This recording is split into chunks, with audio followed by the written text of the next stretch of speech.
Netflix Avatar live action series is about a month away from hitting our screens at this point, and today we received some brand new promo material. We gotta go over some new epic posters of the gang first, then we'll go over an interview with the showrunner Albert Kim, and lastly, there's some extra leaked images I want to discuss with you all. Now there's 4 posters, very similar to what One Piece did in anticipation for their live action series. Let's start off with obviously Aang. He is on the same mountain that the previous posters took place on, and I'm hoping we get to see this action shot in the intro for the show, but we'll have to wait and see on that. As you can see, he's holding his staff right here. He's ready to train or maybe even battle. Once again, there's dirt particles surrounding him, similar to the teaser trailer where he's standing next to that cabbage cart. There's actually another photo that zooms in to the staff and Aang specifically. We can see he's holding the staff and there's an airbender symbol and it looks great. Obviously it's a little bulky, but this is an airbender glider, so it does make sense. Let's move on to Katara. Next up we see her intently waterbending. We're obviously here in the Southern Water Tribe. This could be Katara at the beginning, middle, or end of the season. She's either using basic moves against the Fire Nation, maybe this is her when she received the waterbending scroll, or it's the season 1 finale when she finally beats Zuko. What I find interesting about all these images, there's actually a sun peeking out in one of the corners. I like to think this is 2 different things. Number 1, it's hinting Sozin's comet is almost here. Also, that a new day begins as the Avatar will finally return to save the world. Anyways, let's move on to Sokka's poster. Obviously, the sun is here once again, but he's got his boomerang ready and he's on Kyoshi Island, probably waiting for Zuko to show up and begin the attack, or he's still irritated that Suki and the Kyoshi warriors took them down so easily. So he's either practicing or getting ready to battle. And the last poster we have to go over is Zuko. This one for sure is the most fiery one on this list. His fists have fire blasts and behind him are buildings in the Fire Nation. It's just for show, but I do think a similar shot could be shown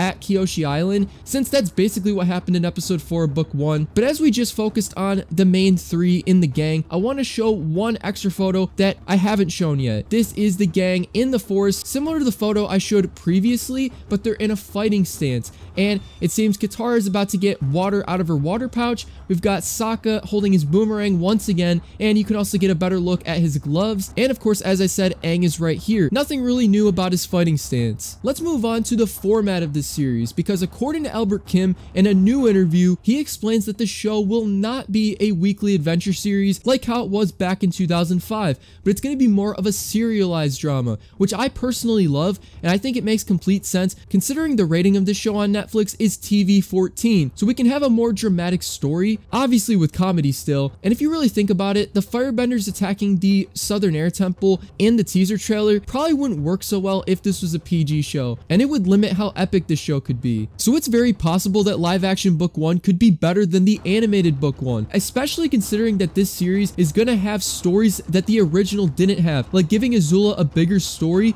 to flesh out her character more. I will say I am a little confused that we didn't get a trailer today, as we're so close to February 22nd, though it may come this Monday because that's the 22nd, that's a month out. This could just be them ramping up the marketing, and that's what I'm assuming. They're slowly getting into it, and they've dropped little things here and there, and then after Monday, they'll go all in, but we'll have to wait and see. I do want to end this video by going over the leaked images, and these have been on the internet for about a week. It was posted on a Chinese social media app, and we actually got a first look at a female airbender. Some online said this was Yang Chen, but you can definitely tell this isn't. It could be a stand-in for a real actor, or it could actually be the actor, but regardless, the airbending tattoos, just like on Aang, look incredible, and you can see the tattoo on her arm. It looks very realistic, and I think this solidifies the Air Nomad costumes as my favorite of the 4 nations, at least in the live action. For the original series, that still has to go to the Fire Nation, of course. The rest of the set photos is pretty much just a bunch of airbenders behind the scenes. There's this one final image that I want to go over with you guys, and this is potentially of Monk Gyatso, because